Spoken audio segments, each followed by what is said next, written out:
Today on Beyond the Game, he's a voice you know and love, bringing the energy, passion, and play-by-play precision to TV20 athletics. Radio broadcast on WEOL and Kent State University football and basketball games.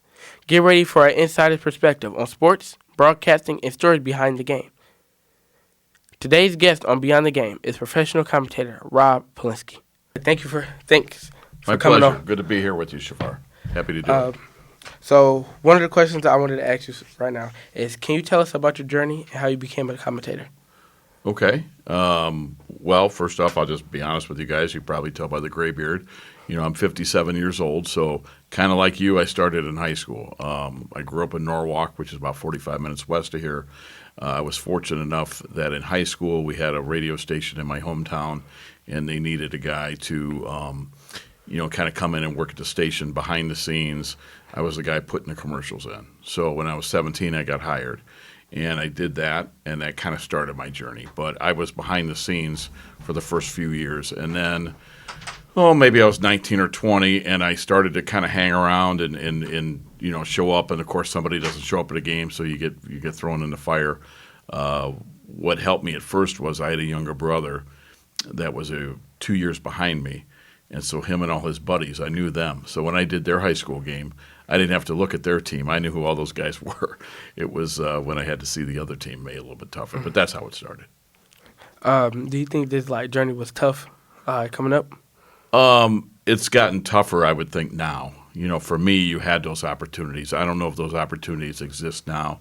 Technology has kind of changed things. There's less stations.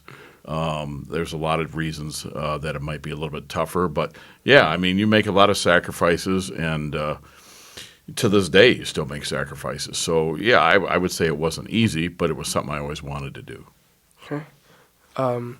What do you think is the most skilled level that you need to be at to complete your commentating journey? Oh, that's an interesting question. I think, like we were talking off the air, I think a lot of people don't realize you have to be a good listener. I think you have to work on your vocabulary. Mm-hmm. I think you have to listen to yourself. Go back and listen to a game or watch a game that you did, because then you can self-critique and you realize, I didn't realize I said that. I didn't realize I said this. I think that's a really good way to get better. And I think you have to be honest with yourself. And then you also have to constantly work at your craft and constantly try to get better and improve and don't get set in your ways. So on your journey, right, to commentating, was there ups and downs? Well, for sure. I mean, first off, I want people to understand, if they're just watching this or listening to us, it's not a full-time job. I mean, that's a real misconception. So I think first off, you have to understand you either have to do something else for a living and then do this on the side. Maybe it leads to something full-time, or, in my case, do something else at the radio station for your full-time job, and then you get to do the games. So my real job is not commentating, okay? If you look at my W-2 at the end of the year, 10% of my earnings, or approximately, or even less, are what I get for games, okay? 90% of my earnings and what I do is a sales guy. I'm a full-time sales guy. So the other part that makes it hard is you have to fit in your homework and what you're doing for the games on top of what your full-time job is. And when you're dealing with coaches and you're trying to get your information, they're busy. They don't realize that. They think, oh, Rob just sits around and waits for us to call him at 3 in the afternoon. No, that's not the case. So you have to really learn how to budget your time, and that's got to be something you have to prioritize. And that doesn't happen overnight. It takes a long time, and I still work at that. So would you say you have routines to different things that you do? I definitely have routines as far as, getting ready for a game and the prep. I joke around sometimes with the writers, because I see writers coming into a game 3 minutes before it starts. And their work is after the game. Our work, Shavar, is before the game. We have to prep.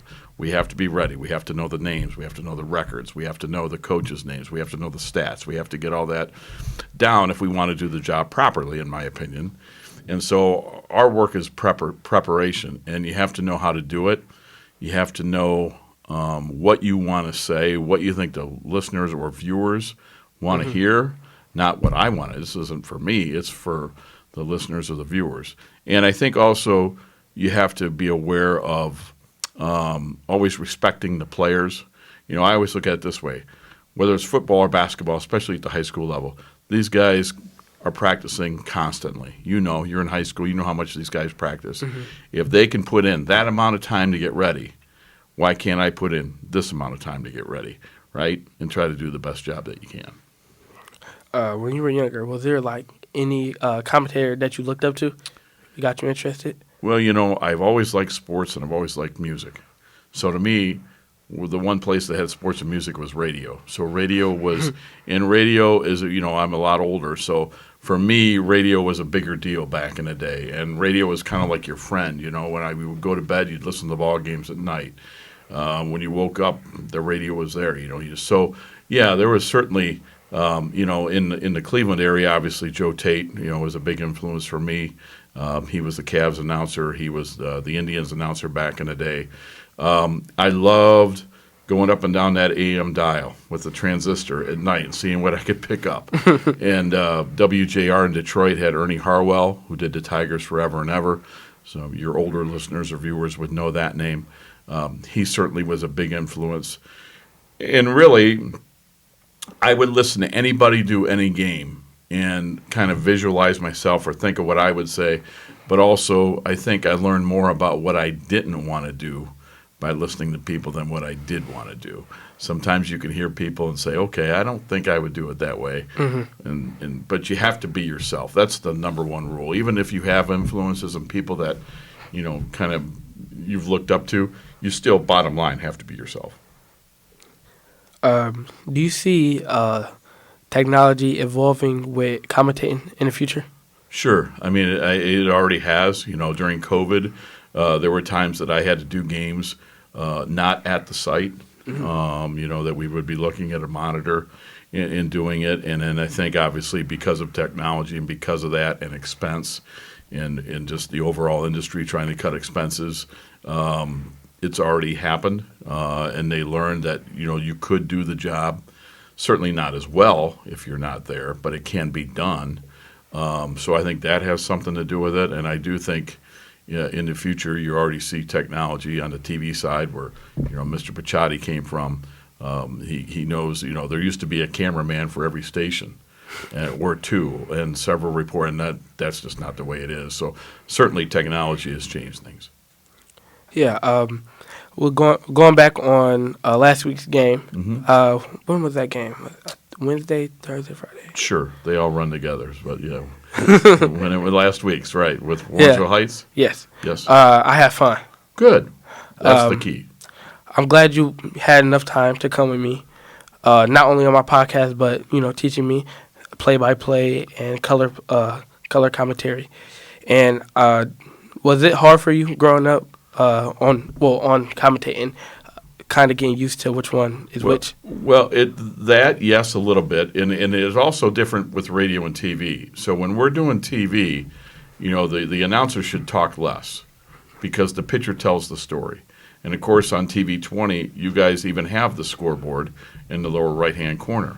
So anybody that's watching, they know the time and score. Mm-hmm. But I grew up doing radio, so I always think the most important thing is time and score, and you have to constantly say that. The other hard part is on the radio, this is just my opinion, on the radio, play-by-play guy is the one who does most of the talking.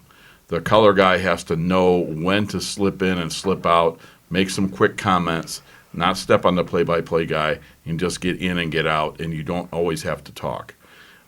Sometimes in a high school football game, a 2-yard run is a 2-yard run. There wasn't anything great about it. There's nothing to talk about. Television, if you think about commentators, the ones that you know of or you think of, I think you first think of the color analyst. Because in TV, the color analyst, the play-by-play guy is just kind of a conductor of the symphony, right? And he has to know when to get in and get out, when to get the other people involved, whether it's the color commentator or the sideline reporter or whatnot. And I think in TV, it's that analyst that is kind of the star. You think of college basketball, you think of Dick Vitale. You think of NFL football, You're going to think of Troy Aikman or Chris Collinsworth or whoever it is that you like. Back in the day, John Madden. Again, I'm starting off with color commentators because I think they're more well-known in television and their role is more important than it is on radio. I know you do football and basketball. Mm-hmm. What do you like doing most? I thought you might ask me that, and I've kind of been thinking about it, and I've done all kinds of other things as well. And I think one of the things that I was real lucky with younger, I worked at a station that I mentioned to you, in Norwalk, that, they didn't ask me what I wanted to do. They just threw you out there. And so I got to do wrestling. I got to do volleyball. I got to do baseball, softball, whatever. If it ended in ball, I've probably done it. So I really kind of learned to be like, I just liked what I was doing at the time. But now if you ask me to think back, what's my favorite? I really like the rhythm and pace of a high school basketball game when it's not a foul fest, when it's well played, when the crowd's into it. I think high school basketball, I don't care if it's guys or gals, is hard to beat. So to answer your question, I would say a good high school basketball game is probably my favorite. When you commentate, do you try to get entertaining out of it, or? Well, yes, you have to, because let's face it, people, you have to again be yourself. I tend to make fun of myself a little bit. I think I have a decent sense of humor. Hopefully that comes across, and you mention that and you use that. You can't make everybody happy. Not everybody is going to like you, and you have to understand that and be good with that. You have to understand there are people that are going to hear my voice and go, that guy's terrible. I'm clicking that off. So be it. I can't do anything about that. But, yes, I think you have to entertain, and I think you have to inform. So which of that is more important? I think it depends on the game. I try to be very informational, and yet you try to entertain. I'm not going to tell stories and mess around if it's a 7-7 football game and there's 2 minutes to go, right? And that's an important time, and that's what you do it. If we're playing again a football game and it's 42-3 in the fourth quarter, I better be able to entertain, or people are going to turn it off. So, yeah, to answer your question, I think the game dictates how you do it, but I think you have to be good at both. That's a very good way to put it. I know a lot of younger kids, try to watch basketball games, and they also hear the commentating in the background. And a lot of people say sometimes commentating is boring, but the way you put it, yeah, that's good to keep the audience in. Do you have any future goals? Well, retirement. but no, as long as I can do it, I love what I do. I've been blessed because I can do some different things. I get to do, I don't know how much longer, the radio part, like I said, I'm 57 and who knows. I would like to do games as long as I can, but I think you also know I don't want to do it when I start to slip. I don't want to do it just to do it. I want to do it if I still feel I'm doing a good job, and as long as I want to do it, and as long as I'm excited to do it. And I think if you show up at a game and you're just showing up, this isn't a normal job where you just show up and, okay, you put in your time. If you don't genuinely like it, if you don't genuinely get ready and prepared and excited, that's going to come across. You can't fake that. You either have to do it or don't do it. So as long as I feel like I can do it, that's really how I look at it, and as long as people will have me if they want me. I've been pretty fortunate. I've done Kent State football play-by-play for 16 years. I love that. I've done their basketball for a couple years. I love that. I would love to continue to be able to do that, and I'm hoping that goes for quite a while yet, but you're only as good as your last broadcast. You say the wrong thing, and there's always somebody ready to take the job, so That's just the honest-to-goodness truth about it. Anybody out in the world, what advice would you give them if they want to be a commentator? Well, I would say, again, to take any kind of job you can get. Don't ask about how much it pays. That'll come. But any time you can get anything, like what you're doing here, this is going to be tremendous for you. Thank you. Anybody that can just get practice and get reps, and even if you haven't started yet, just, because now with the internet, you can turn a game on TV, put it on mute, just sit there and practice, get the rosters, right, off the internet. You've got it. do some homework, and just practice and record yourself and listen back. The other thing I would say is, again, learn how to listen, to be an active listener, increase your vocabulary, and really just get your feet wet. And then you have to have somebody that you can trust, that can give you critiques, and then you have to be able to handle that criticism. There are times I still listen back to myself after 40 years, and I go, "Oh my goodness, what was I thinking? Why did I say that?" So I think to constantly work at it, and just keep plugging away, but be willing to do different things and understand it's probably not a full-time job. It's probably not the most high-paying job. You're going to have to make sacrifices. People get married on Saturdays, winter games, Saturdays. You're going to miss things if this is what you want to do for a living, is what I'm saying. There's not many games Wednesday at noon, okay? If this is what you want to do, nights and weekends and all that are out the window. And to be able to just do as much as you can and have fun with it would be my advice. So going back on the advice, any kid out in the world, what would you have to say to him? Sure. Oh, Lord. Cut that part out right there. All right, let's redo that. Sure. If there's any kids to give advice to out in the world, what would you give them? As far as if they want to be a commentator? Life in general. Oh, life in general. Wow. That's. I wish, yeah. You want to give me advice on that, maybe?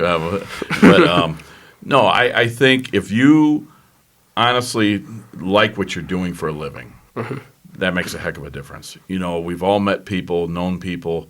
I think that, if they were working the traditional Monday through Friday, they started dreading Monday morning, Sunday at about noon. I was lucky. I never had that. Did I love every day? Of course not. But I liked what I did enough to want to keep doing it. I loved my sales career as much, if not more, than the announcing, to be honest with you. The relationships I've had with people and that, I've just thoroughly enjoyed that. So I would give advice just on life is whatever you're going to do, make sure that you enjoy it, because you're going to spend a lot of time doing it. If you don't like what you're doing, it's going to make it pretty tough. If you love what you do, or at least, like it pretty well most days, I think the days go faster. I think you're better at whatever you do. So just kind of be true to yourself, know what your passion is, find something you're passionate about, and do that. And when you do something, don't be afraid to fail. Don't be afraid to mess up. And again, just give it 100%. Don't cheat yourself. Yeah. Thank you. One more question. Sure. When somebody asks you, like anybody, what's your favorite thing to do, and what makes you wake up in the morning like, yeah, I'm about to commentate? I mean, what's my favorite thing to do as far as, for me, I'm a single guy. I've worked my whole life, so when it's game day, I'm really excited. I love the prep work. I love getting ready to do it and that kind of thing.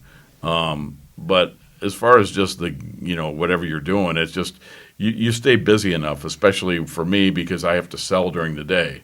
Then I have to just kind of fit things in. So on my day-to-day, it's just like I got to get after it. I can't give this day away or half a day or whatever it is. So it's probably that.